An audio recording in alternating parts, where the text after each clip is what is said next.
Hello and welcome back to The Letter. When we last left off, Hannah's chapter ended with her death by Luke, and not the ghost. And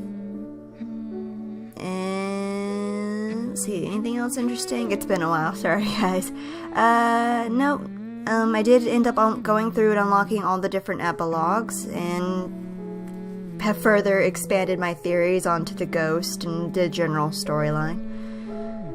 And right now we're starting chapter 3, which is Zachary Steele, a freelance photographer. He's part of this little Scooby gang we've got going. The pleasant aroma hits me long before I cross the threshold. Faint but light and warm, a reminder of what home is. Pa's stern but commending gaze, Ma's tender smiles, the sunlight filtering through the eaves in the morning, and the distinct smell of cinnamon and vanilla as it drifts through the air every time something cooks from the room. The room, our room, Ma and Pa's pride and joy. My sister and I too, eventually, but we ain't allowed there. Not yet. Not until we're taller or older. Not until we've learned how to take care of ourselves and not burn our hands or reach the cupboards without having to be lifted. But a little peek wouldn't hurt, yeah? The floorboards are cold under my feet more than it usually is, the walls more forbidding than what I'm used to. Farther and farther the room goes. Ma singing ceases and Pa... No, please, wait! I'll be good! I'll sleep on time! Don't go! I can't hear Pa. Not above the raucous clanging and the deafening roar of gunshots, nor the screams replacing the comforting soft melodies. There is only the blinding fear.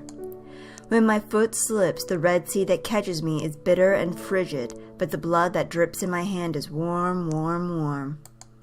It ain't my blood. The walls tumble and everything goes quiet. October 25th, Tuesday. The first few notes, while muffled, are enough to wake me.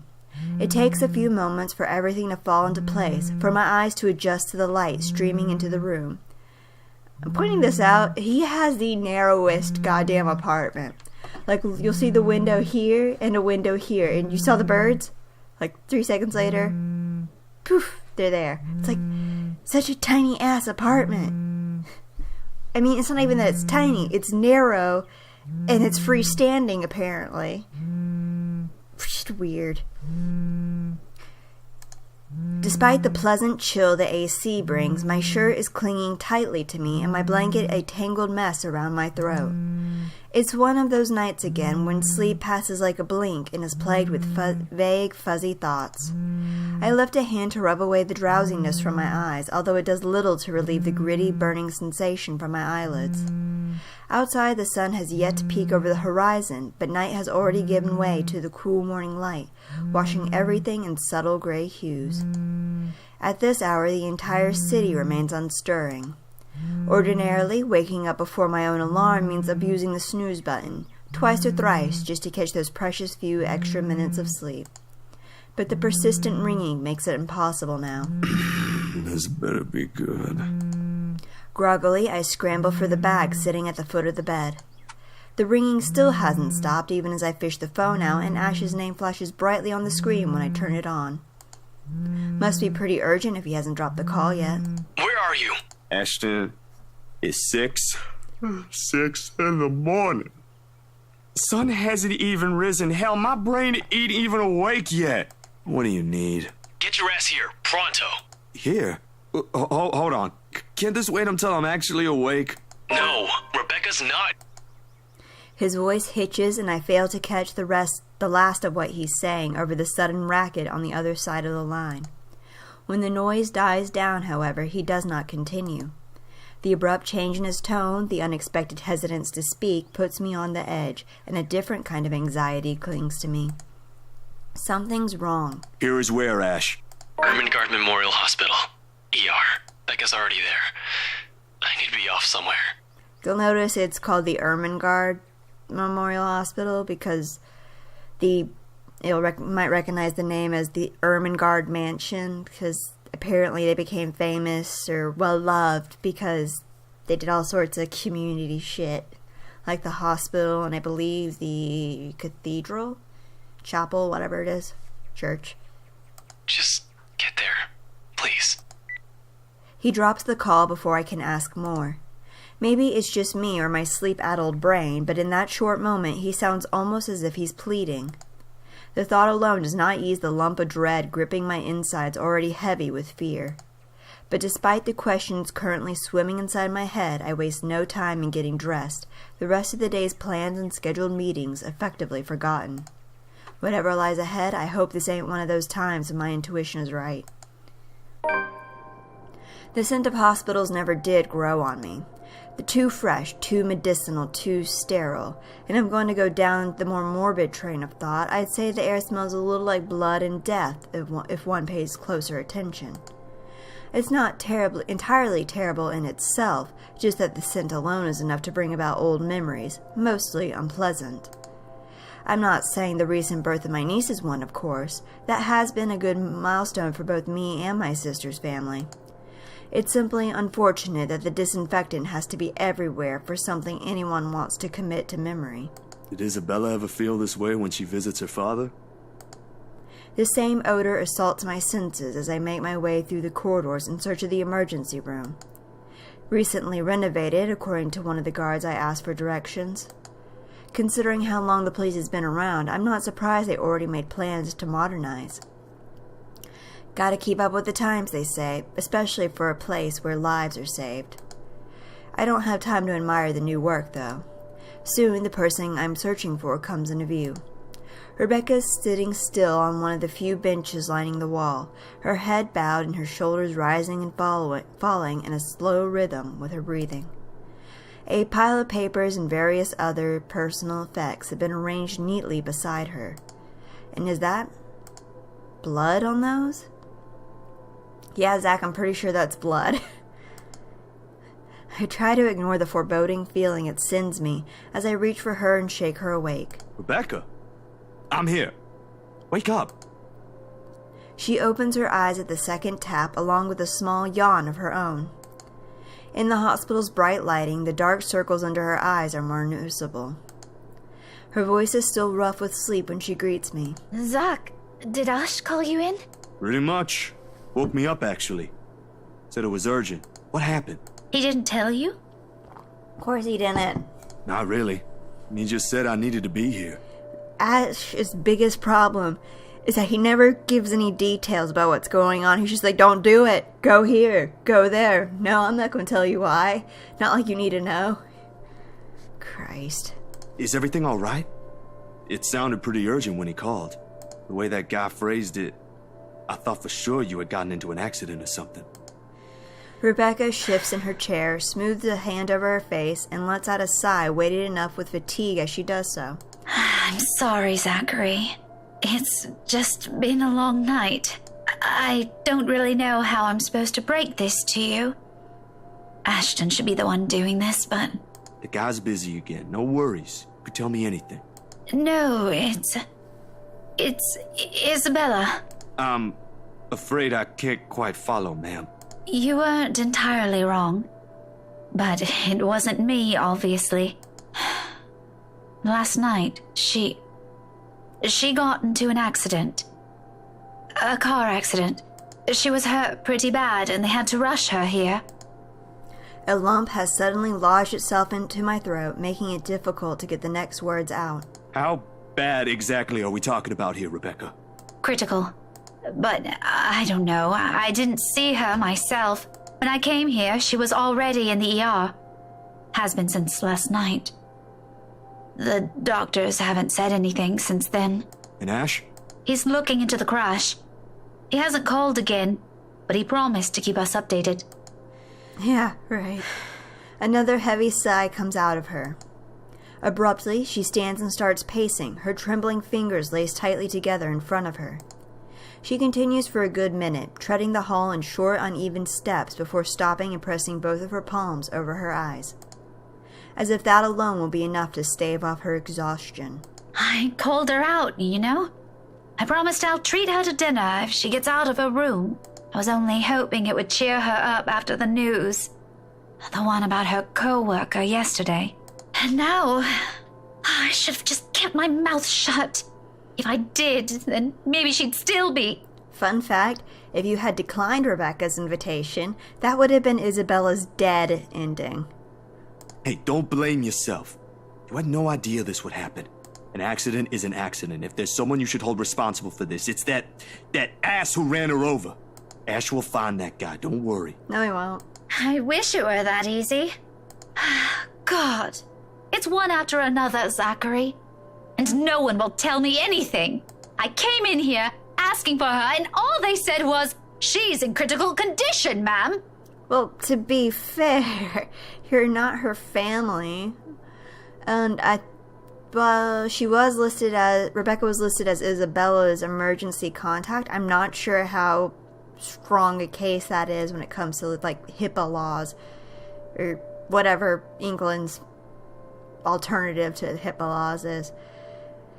It's honestly, I'm pretty sure they wouldn't just tell her friends. They would probably keep that kind of a secret until it was like her family.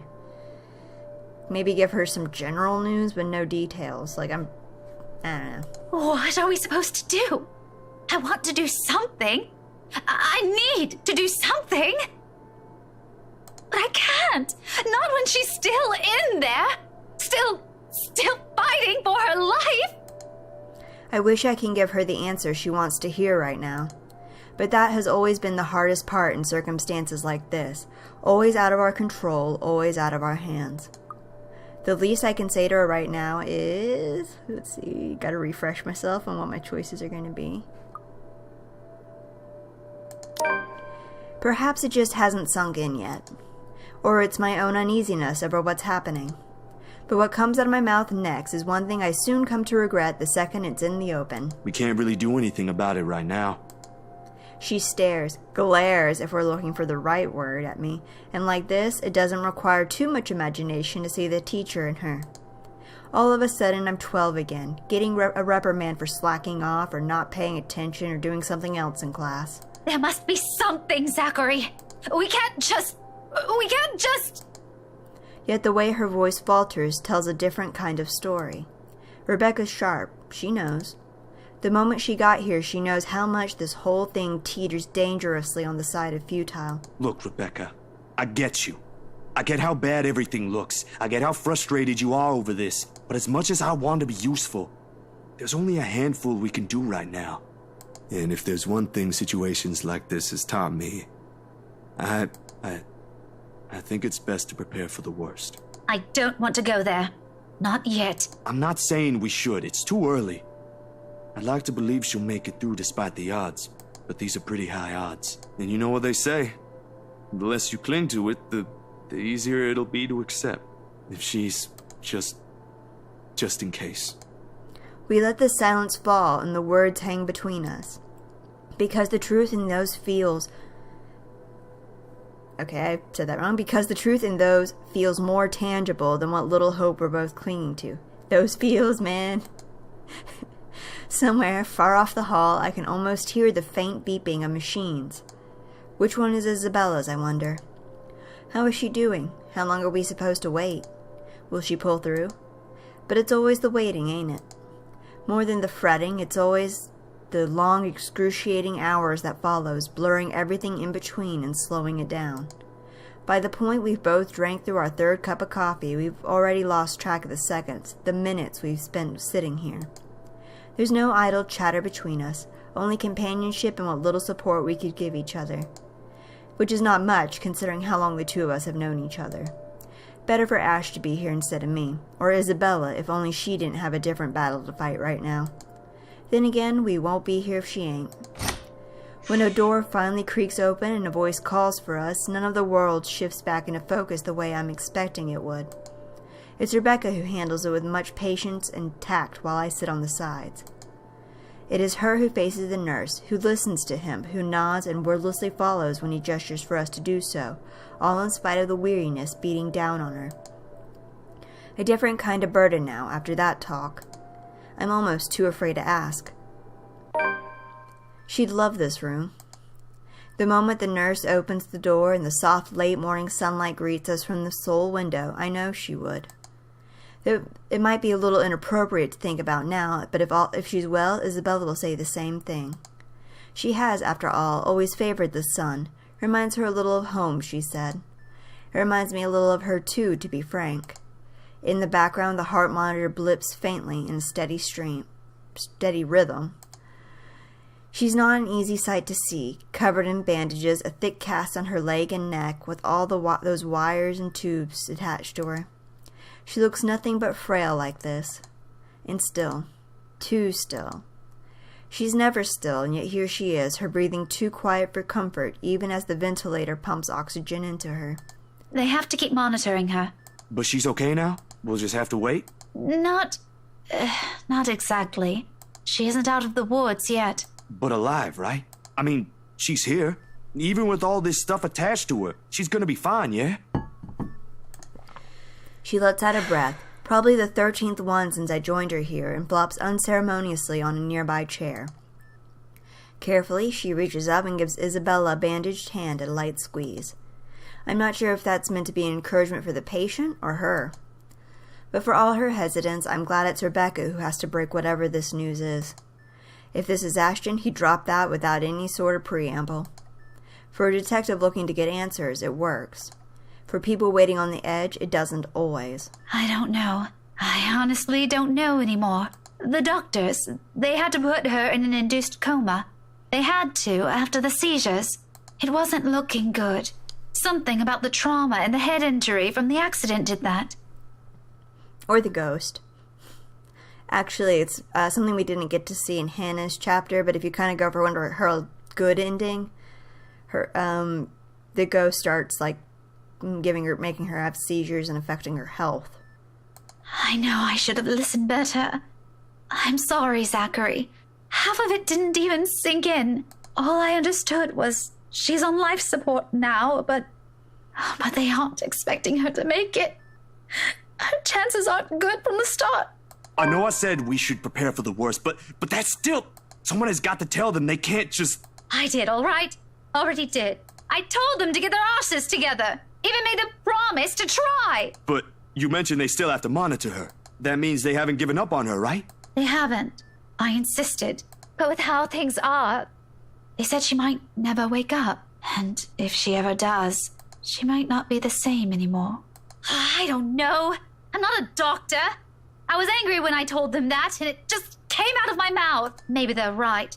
Maybe I should have just let them... You did the right thing, Rebecca. You don't know that. What if she doesn't want this? Do you see all of these? Wires and tubes and bandages everywhere. She's barely herself, clinging to dear life as it is. She can't even hear us. Doesn't even know there are people here worried sick for her. The point is she's still here. Don't beat yourself up over what ifs. This ain't over for her, alright? I've seen people recover from even worse. Have some faith in her. I do have faith in her. You know what? I think this is just a lack of sleep talking. You been here since when? Last night? Go get some rest, Miss Gales. But Isabella's... I'll take care of her, don't you worry. We can do shifts if you want, but go home first. We'll talk about that later when you ain't looking like you're about to fall apart. If you keep going like this, you're the one who'll end up here next. The rebuttal I'm expecting from her for even suggesting the idea doesn't come. To my surprise, she merely chuckles. This feels like a conversation I had with Isabella a few days ago. I said the exact same thing to her.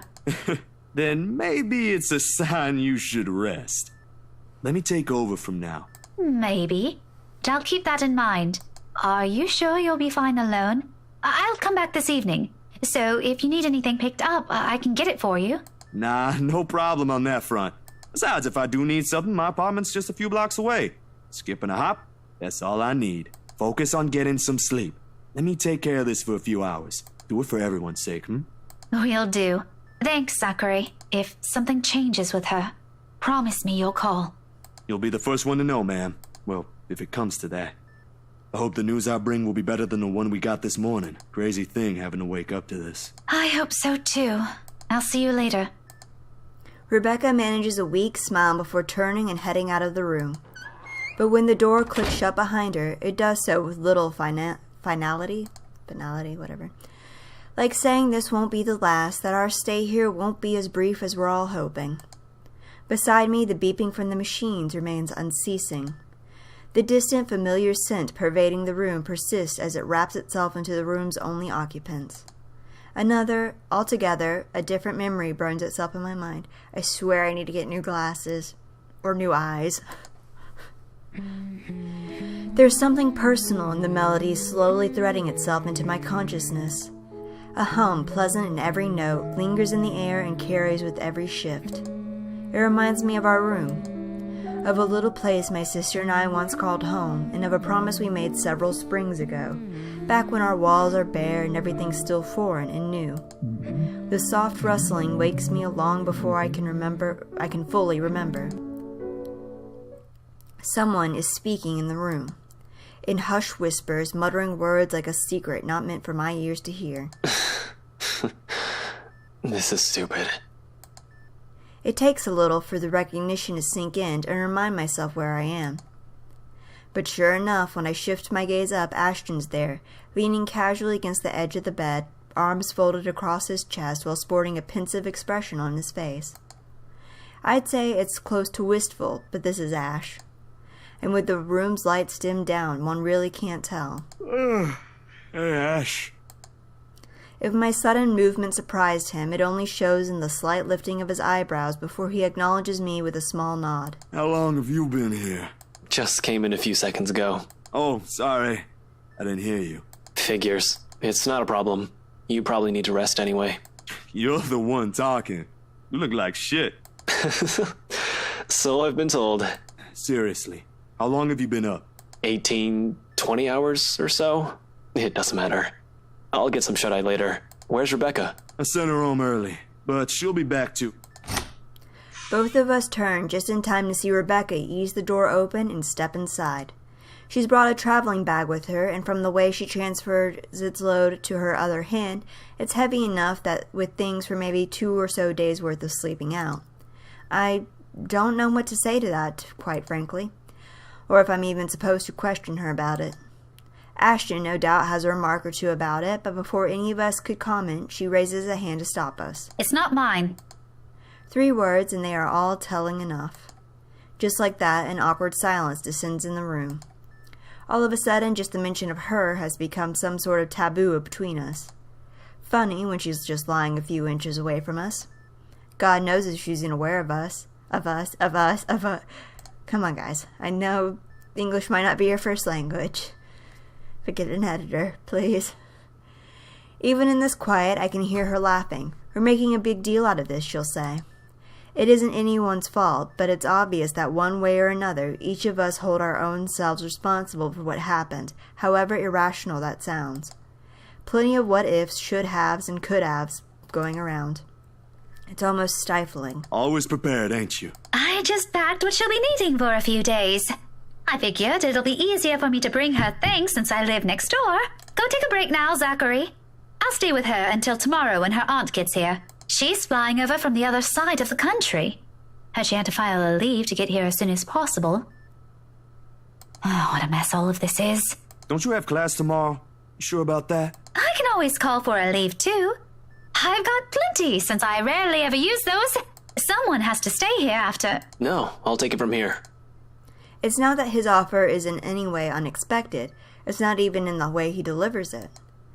Ash may seem distant to other people, rude to some, downright embarrassing to a few, but to those he keeps close, I'm positive he'll never hesitate to show some willingness to help. He cares, he really does, simply in his own unorthodox way. I'm sure Rebecca's aware of this too, more than anyone. But the tight expression on her face, her strained grip on the bag, and the stiff line on her shoulders suggest a different kind of understanding. Even in the sharp, biting tone her voice takes, despite the meaning in her words. You don't have to do that. Zachary and I can handle this for a few days. Both of you already had your turn with this. It wouldn't hurt to have another person helping out. This isn't some sort of a competition, Ash. We're doing this because someone has to be here for her. I'm not making this one. I just volunteered, didn't I? Don't you have an investigation to finish? And Zach has freelance gigs in line for the next few days. You have students to teach. Don't push it, Becca. All three of us have things to take care of on our own, but between us, it should be easier to find some time to... Fine. Good. Her voice is almost too quiet, like the calm on the eve of a brewing storm. Do what you want. She doesn't give him a chance to get another word in. In 3 steps, she closes the distance between them and hands him the bag, with a little more force than necessary, in my opinion. Then, with nothing more than a sharp glare at him, she marches out the door. Maybe it's just me, but in the brief instance our eyes meet, hiding behind that flash of anger is... hurt. Did something happen when I wasn't looking? It certainly doesn't seem that way from the way Ash is acting. You go ahead, Zach. I'll take over for now. You sure this is fine? Yeah, sure. It's not like this is a hard task. I'll probably get more sleep here than if I stay at the precinct or in my car.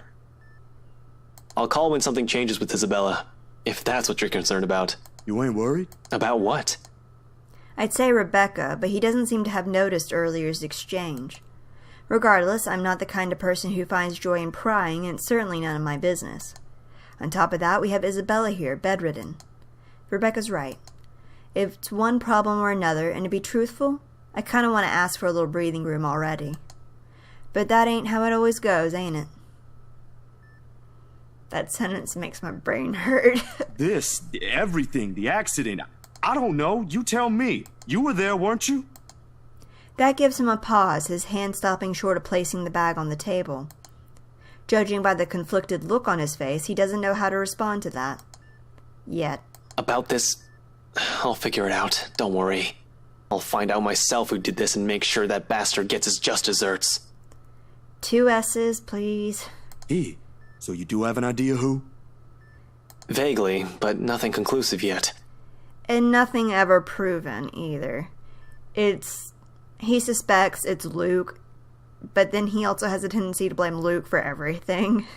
I'd rather not say anything until we've got everything sorted out. And the game never answers who actually ran her over. It's a huge mess. This and that other case. It might even be related for all we know. Thinking about it gives me a headache. He lifts a hand and pinches the bridge of his nose. His eyes are squeezed tight in what's perhaps a struggle not to overthink. Or keep whatever frustration he feels at a considerable distance, preferably far enough so he can think clearly.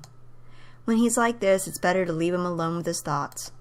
But as I'm about to pull the door open, ready to take my leave, he calls out. Do me a favor, Zach. Make sure you keep away from the Wrights this time. Tell Rebecca the same thing. The name rings a bell, though at present I can't recall where I've heard it recently. Like how he's like, stay away this time. It's like, at this stage, none of the, like the only one who's had any dealings with them is Isabella. Nevertheless, I nod, if only to give him some peace of mind. This guy already has enough on his plate. I'll remember that. See you later. If you catch up to Becca, make sure she gets home safe. Will do.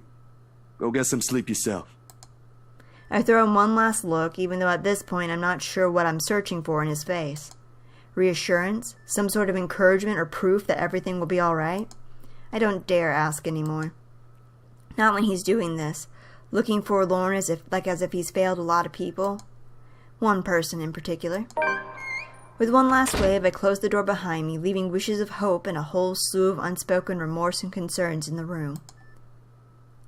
And that'll be it for this episode. Thank you guys so much for watching, and I'll see you next time. Bye-bye.